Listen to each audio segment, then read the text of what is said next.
Welcome back to SENDit.Brainsatwork, your podcast exploring neurodiversity in the workplace. I'm Steph. And I'm Claire.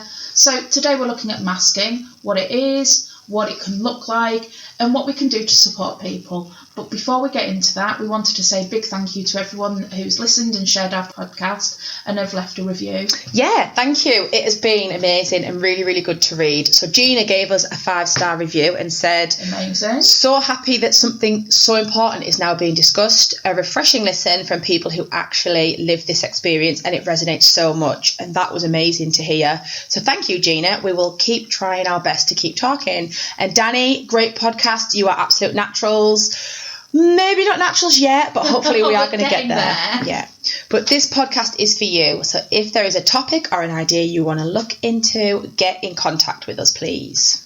So today we're looking at masking, and I've been doing a little bit of research.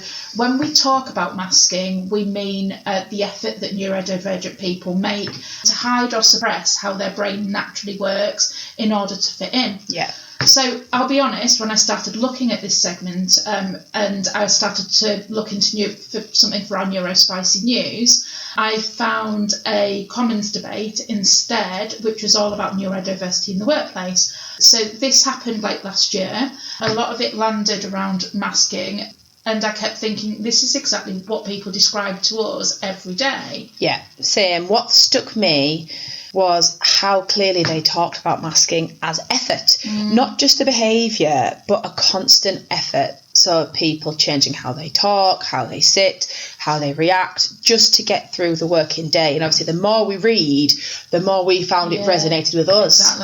Exactly. There's such a strong sense that masking gets rewarded at first. You know, you look like you're coping, you're fitting in, you don't rock the boat. But then the MPs were then really clearly looking at the long-term cost of burnout. Yeah, and leaving, because everyone ends up leaving the role because they hate it so much. That bit about quietly walking away from jobs, they're actually really good at the role, but it just hits so hard. And not because they couldn't do the work, but because the pressure of masking all the time just became far too much for them. One thing I appreciated how it was all framed, masking wasn't talked about as a personal failing or a lack of resilience. It was described as a response to workplaces that aren't very flexible or clear. The message was basically, if you have to mask, the environment is doing something wrong, not you. There was also a lot about late diagnoses in there, so people only realising later in life why work has always felt harder than it should, and that kind of really hit home for me. Yeah, absolutely. I mean, we don't realise with these late diagnoses as well, it's because, like we said before, people are getting the children looked at and realising actually it's me, or listening to podcasts like this and thinking, yeah, this really links to it. So I absolutely loved the way one MP described diagnosis, not as changing who you are, but giving you an explanation. So suddenly you can understand why certain spaces drain you, why other people energise you, and why masking becomes a survival strategy. Because when I was getting diagnosed, I went to my GP and he was like, so why do you actually want to be diagnosed? And I thought, oh, that's a bit of an odd question. But really, I want to be diagnosed so I've got that actually it's the world around me and that I am different to everybody else. Yeah, absolutely. So, and it brings us back to work design. The debate kept coming back to the idea of we put all of that responsibilities on individuals to adapt instead of asking how jobs, teams, cultures could work differently. Yeah, and if we don't change that, masking just becomes the price of entry. Exactly. So the real takeaway for me was the idea that reducing masking isn't about asking people to disclose more or be braver. It's about creating workplaces where people don't need to hide parts of themselves just to belong. Yeah, and if people can show up as they are, you keep the talent. If they can't, you lose it. It really is that simple. Absolutely. So that brings us really nicely onto masking. So when we talk about masking, we're talking about the effort neurodivergent people make to hide or suppress how they naturally think, communicate or behave at work in order to fit in. So that might look like coping how people speak, forcing eye contact, hiding sensory discomfort, or constantly monitoring reactions so that you don't stand out. And the important thing is, masking isn't about being inauthentic. It's usually a learned survival strategy. So people mask because workplaces reward certain behaviours and penalise others. Masking can help someone get through meetings, pass interviews, or avoid being labelled as difficult, but it all comes as a cost. Over time, masking takes a huge amount of energy. People talk about feeling exhausted, anxious, they're disconnected from themselves, and then eventually they burn out. Oh, I completely agree with it. And everything that we're saying is things that I've done in my own life, I do in my own life. And it says masking isn't a personality trait. Sometimes it really does feel like a personality trait, but it shouldn't be. It's what happens when an environment isn't set up for the different ways of thinking and being. And I love why this is blowing up now, because workplaces are realising that and trying to adapt. What we want is an environment for change, not for the person. And that's where our research and our podcast, we're trying to get it out there, and we're hoping that employers pick it up and think, let's make that workplace. I have to admit, I've been a little bit ignorant until researching this podcast. I'd always assumed masking was predominantly an autistic trait, but it's something I've recognised in myself a lot, especially when I'm not comfortable. However, I was completely wrong. Masking can look very different depending on the person and how their brain works. Yeah, it is a trait that goes across with everything. So we thought it might help a little bit if we broke down some of the different ways masking shows up at work and in life, because this is where a lot of people recognise themselves. Absolutely. So let's start with autism. Autistic masking can include things like copying how other people interact, forcing eye contact even when it's uncomfortable, rehearsing what to say in meetings, or hiding stimming and sensory overload. Masking can often start really early, especially for people who were diagnosed later in life. So masking can become so automatic, you don't even realise that you're doing it. Yeah, it really does. And then obviously with ADHD, which is one I can completely relate with, masking looks a little bit different. So people might hide restlessness, stay quiet in meetings to avoid interrupting. Because we do this, we'll notice that we're speaking over people and then try and hold ourselves back. Or we work far longer hours than everyone else just to keep on top of things. There's often a lot of overcompensating with ADHD, over-preparing, double and triple checking, trying to look as organised as possible, even when it takes a huge amount of effort behind the scenes. Then there's masking linked to dyslexia and other learning differences as well. So this might be avoiding reading out loud, or copying others' notes, or memorising information rather than reading it, or finding ways to hide your difficulties with spelling or numbers or sequences. And I've got to admit, I completely felt this when I was looking into it. I've got massive fear of reading out loud, getting words wrong, getting the letters mixed up, but in all honesty, I've never considered it as being masking.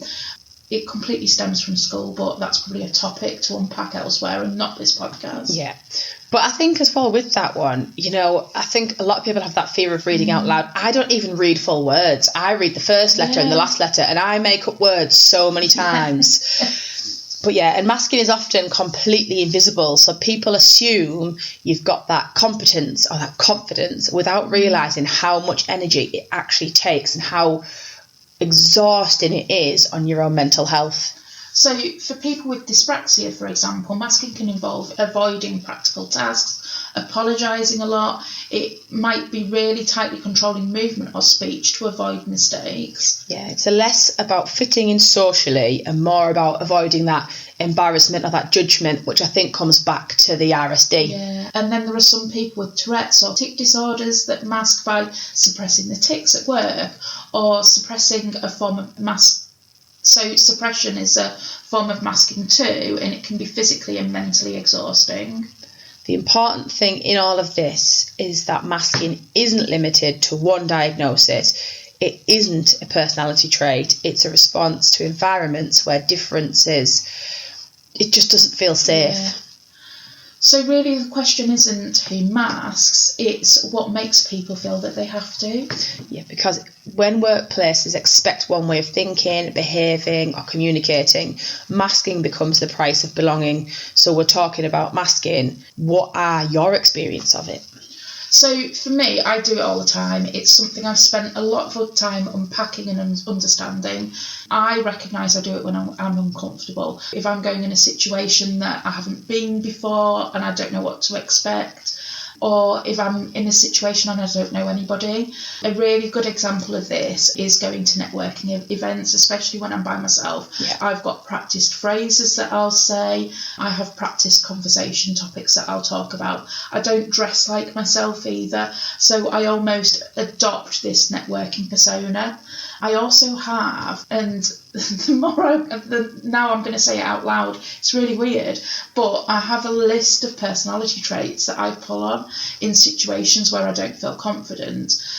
So I'm almost becoming a character. For example, it's confident, smiley, eye contact, and I'm reminding myself of these all the time when I'm in those situations.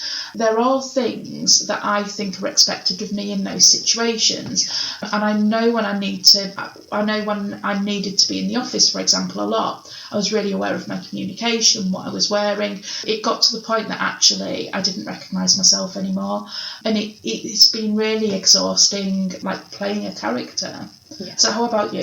Yeah, I think yours is very much that fake it till you make it. Exactly that. Yeah, that's a really good way of putting it. But yeah, masking for me is a really difficult one, and it took me a while to realise I was doing it. So I'm a little bit like a chameleon. I like to adapt to my surroundings. I think we're all very similar. We want to be liked. We don't want to be that, oh, why is that person like that? So instances for me, again, similar to you, I suppose, going into our different office spaces and meetings, I'll always speak to someone who I know is going in or is in those situations with me, and I'm like, right, what kind of dress code is it? What are you wearing? Where do we need to go? Who'll be there to kind of speak to? And that all helps calm my anxiety, so I know what to expect and I know how I need to act. So I know, do you know what, I'm not coming in this specific outfit because I'm going to stick out like a sore thumb. And I like to let people take the lead as well, so I know how I should behave. You know, what kind of personality are they? Am I going to fit in with them? I won't copy their likes and things like that, but it's nice to know that you can get those conversations going.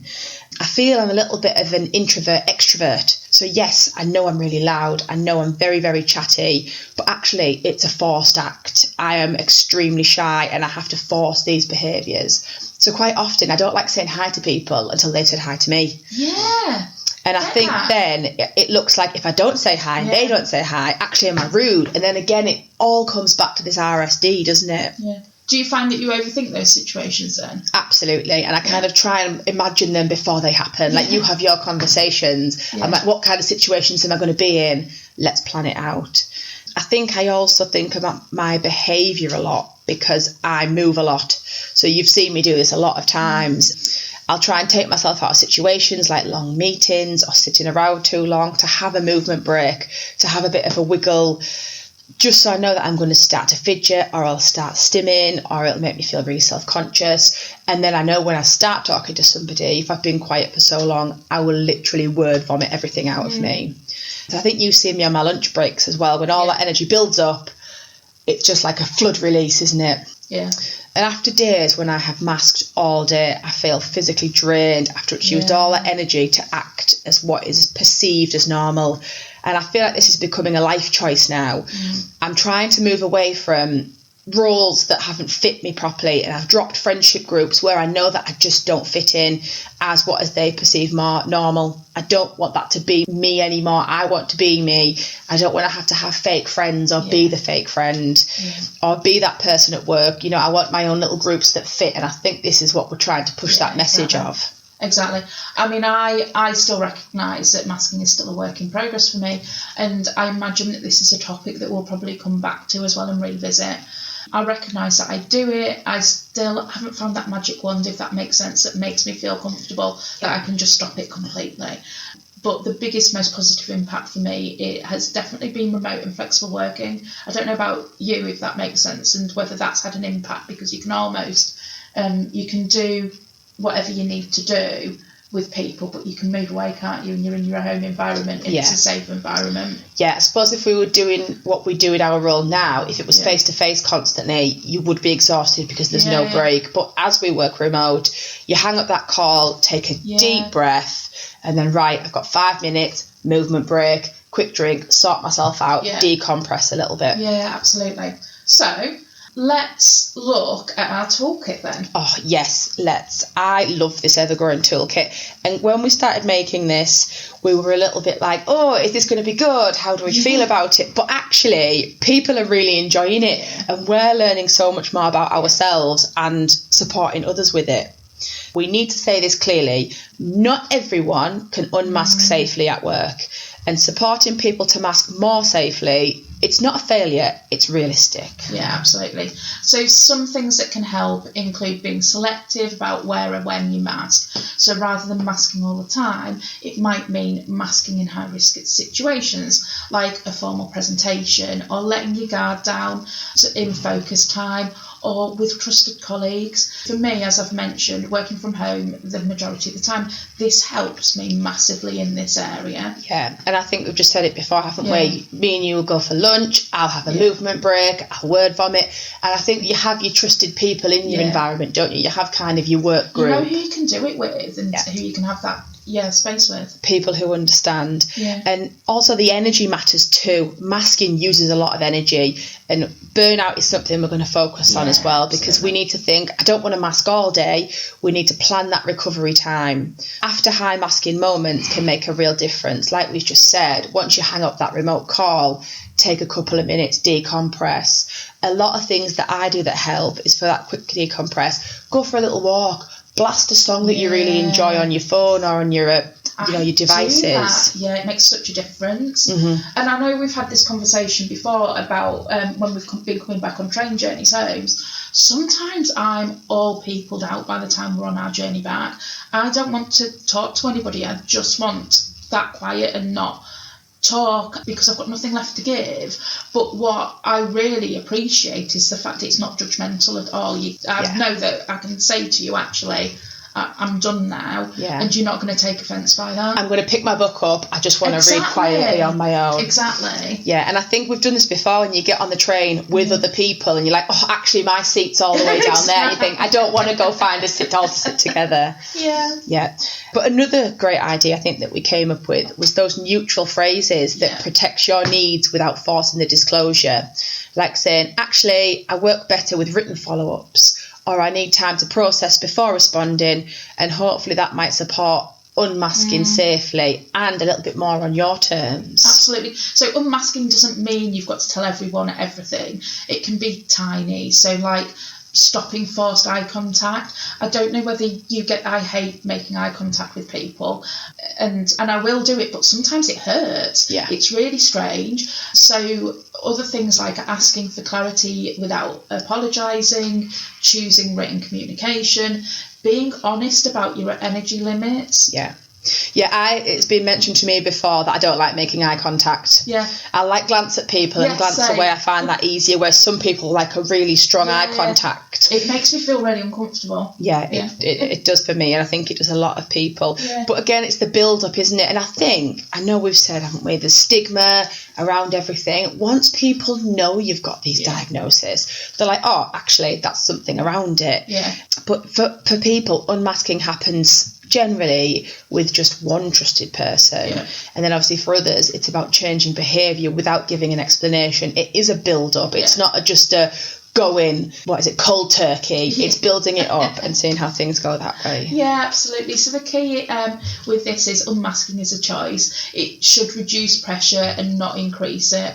So we said earlier that masking isn't the problem, it's workplaces that need to change. So let's have a look at what workplaces can do as well.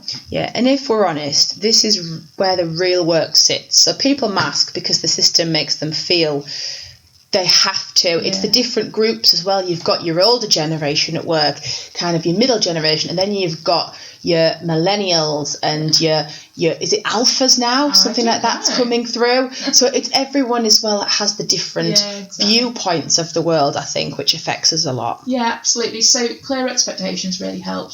Fewer unwritten rules. I really, really struggle with that. So if something's changing, notice that that's going to change. That really, really helps. So there's always more than one way to contribute to that safe working environment. These are all really small changes that workplaces can do. And managers play a huge role in this. It's being that supportive manager. And this isn't just for people with neurodiversities, if we made it work for people who are neurotypical as well, it's a whole way of working. Asking what helps you work well. If it works for one person, it'll work for another as well. It doesn't work for everybody, but we can have those different strategies in place. Absolutely. Instead of waiting for people to struggle, it makes a massive difference. Let's say, how can I support you? Yeah, and flexibility shouldn't be locked down to that disclosure as well. No. So when support is only available if people explain themselves, masking's going to increase. So carrying on the theme of workplaces, teams can have the biggest impact. Having that supportive team discussing it. We want clear agendas. We've said this lots and lots of times now. Absolutely. Written follow-ups. Everybody can walk away and it leaves your head. We want the written follow-ups. We want to know exactly what's expected. Multiple ways to give input and permission to ask for clarity will all help. A useful team question is, what do we do here that makes people hide parts of themselves? Why do we feel ashamed to not tell people how we feel or who we actually are? So this got me thinking and thinking about different exercises that we can do as teams to help people feel comfortable to unmask. Here are some ideas. Call this how we work best, and it's the simplest of things. I want you to start working with teams and ask them how we work best and get people to get that feedback and get them to kind of answer that question about something that works best for them. For me, how I work best is very much with autonomy and having control over my diary to make sure that I'm getting those breaks in place, because I know that if I have lots of time where I'm almost feeling like I need to perform, then that's going to have an impact on energy. Just as an example. See, I'm a little bit different. I like structure, but with the break. So I need to know, right, what is expected of me? What am I doing here, and here, and then planning around it. Because it's not about the label or the diagnosis at all. It's about people sharing one or two practical things that help them do good work. So some might say, I need agendas in advance, or I think better after meetings rather than during them, which I really do. It's walking away thinking about, actually, what did we discuss here? What did we discuss? Let's put this in place. Or preferring written follow-ups, what quiet time really helps me focus. There's no backstory required. And that's the key. People don't have to explain why they need something. There's no pressure to justify it or even disclose it. We always say the model is the manager first. So they've got that role modelling. They need to share their own needs and then invite other people to do it. You then creating that safe environment. I think this is hard for our managers, because I know a lot of them want to do this, but work pressures are so hard. Managers don't get a lot of time to be with the team. It's literally quick check-in, here's your one-to-one, what can we do better? Is anything ever really followed up? A lot of places are very, very different. Team agreements around meetings come up again and again, where people talk about masking. They really do. So another useful activity is creating a simple team agreement around how meetings work. Things like agreeing that agendas are set in advance, that cameras don't have to be on, or that actions are written up afterwards. And they're really, really crucial, removing pressure to speak on the spot, letting people contribute in different ways, adding that little message into the Teams area. Because some people think, do I put my hand up? Do I talk over? Or even just contributing afterwards when you've had a thought about it, when your brain's not so focused on what is happening at the meeting that it can actually go back and recap. So what helps here is framing it around effectiveness and not inclusion. So this is about better meetings, not special treatment. So we've seen teams gather suggestions anonymously first, which can reduce pressure, and it's important to revisit these agreements as well, so they're not set in stone. And when meetings become less performative, people don't have to mask confidence or constantly engage just to belong. And I think another great one actually that we haven't really said is giving people that list first, your agenda meeting, so you can actually come with those ideas if that's how your brain works. Just coming back on to something else that you'd said as well about your multiple ways of contributing. So this is a different activity that we love, asking teams to list all the ways someone can contribute. It's not just speaking in meetings, but chat, comment, like we said, written notes before and after. one-to-one. Once those are visible, the team agrees they all count. Their contribution doesn't only equal airtime. Exactly. So this really helps with masking, because it's a lot of people force themselves to speak in ways that don't suit them, just so they're seen as participating. I know I've sat in meetings before and it's been a really big thing if people aren't seen as like contributing in a meeting, but if you'd looked at different ways for people to contribute, you might get more out of it. Yeah. It's not important to say things out loud, if that makes sense. It could be people are quieter or have different styles. That doesn't mean that they're lesser. Yeah, and managers need to back that up in practice. Actively referencing written input or async thinking. It's not just saying the right words. I know a lot of companies now do things like Padlets and different words, but I think sometimes you're also forced to do that, so everyone has to contribute something, and it's actually, I can't think on the spot, I'm going to wait for someone else to contribute first and see what their ideas are. Oh, it's like you're in my brain right now. Yeah, and I think that is really, really draining, really draining, and you think, I'm going to get it wrong. So now we're keeping it as kind of environmentally focused. It is powerful because it shifts the focus away from individuals entirely. So the team looks at the environment and asks, what is draining us here and what helps us feel calmer? What's more effective? Yeah, exactly. So it might be a noise or last minute changes or back-to-back meetings. That completely drains me. Or on the positive side, it might be having that predictability or clear communication, protected focus time. The language matters, so using phrases like some people find instead of asking who struggles. Yeah, I agree with that. And it's framing it as problem solving. It's not feedback on individuals. We're fixing the conditions, not the people. So again, clarifying unwritten rules. I really struggle with grey, if that makes sense, in certain situations. I'm very much a black and white thinker. So clarifying those unwritten rules are really important, because unwritten rules are a huge, huge driver for masking. Yeah, I agree with that completely. And we've got to think about teams. Can they ask questions like, what do we assume everyone knows here? Or what expectations have never actually been written down? Even asking, so what would confuse someone new, or it can kind of create and get a load of those hidden expectations, if that makes sense, because you're looking at it from a different viewpoint. Yeah, because we all have our own thoughts, and we say, I don't want to teach my granny to suck eggs, but actually, have we all got the same viewpoints? Exactly. Are we having the same thoughts? Exactly. Once they're all out there in the open and written down, people don't actually have to second guess themselves again. This isn't about fault finding. It's about making work clearer and safer for everyone. It's normalising boundaries and recovery. This is a huge one. So this might sound a little bit abstract, but it can be as simple as leaders saying out loud that people have different energy levels. Yeah, it's acknowledging the need for breaks, quiet time, or stepping back from intense work. And leaders should be pushing this. You should be having that break in between. You shouldn't be working till deadlines, back-to-back meetings.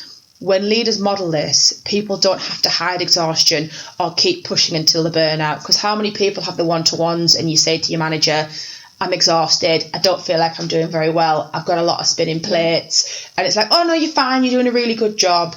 Managers should be saying, okay, what can we do? Can you plot some breaks in? Can you make sure that you're finishing at this time, and we'll look at your workload?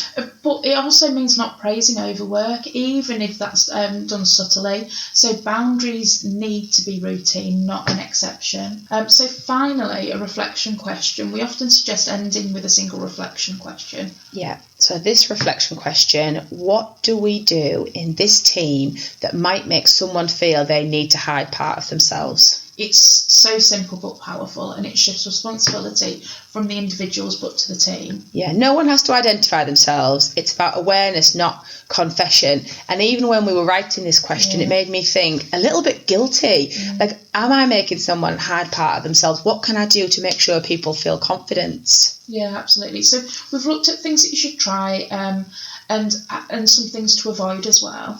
Yeah, there are also things that sound inclusive actually increase masking, like asking people to share personal stories, pushing disclosure, or running your authentic self exercises. Yeah, do you know, when I was looking at this, I am so guilty in like past roles of looking at those kind of personal stories and trying to encourage people to share those personal stories, thinking it was being inclusive, but completely looking at it from a different perspective. I know I'm doing this on the podcast, but would I want to sit and share it in a workplace? Maybe not. See, I'm an oversharer, so by the end of these podcasts, you'll know the ins and outs of my life. But I do think a good rule of thumb is an activity relies on personal vulnerability. It's probably increasing masking. Yeah. I love to share stories because I have no shame, but other people actually are very quiet, private people. Teams don't reduce masking by asking people to unmask. They reduce masking by making it less necessary. Masking is adaptive, it's not deceptive. And no one owes their authenticity to their workplace. Unmasking isn't the goal. Safety and sustainability are. And the less pressure there is to mask, the more talent organisations are going to keep. Yeah, and we're going to keep pushing this message. So I just want to say thank you so much for joining us today. I'm Steph. And I'm Claire, and we'll see you next time on SENDit.Brainsatwork.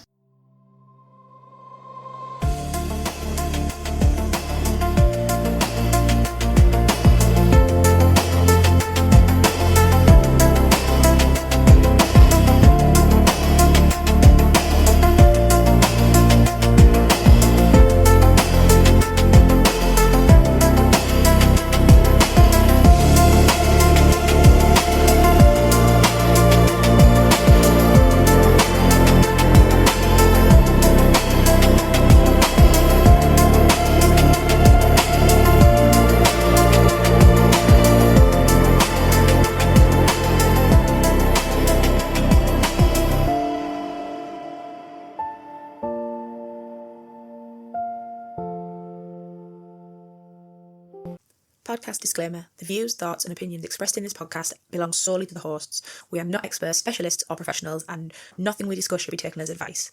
Our conversations are based around our own experiences, ideas and perspectives. They are intended for general discussion and entertainment only. If you need guidance, support or advice, whether professional, personal, medical, legal, financial or otherwise, please seek help from a qualified professional. By listening to this podcast, you understand and agree that the hosts are not responsible for any actions you choose to take based on what you hear.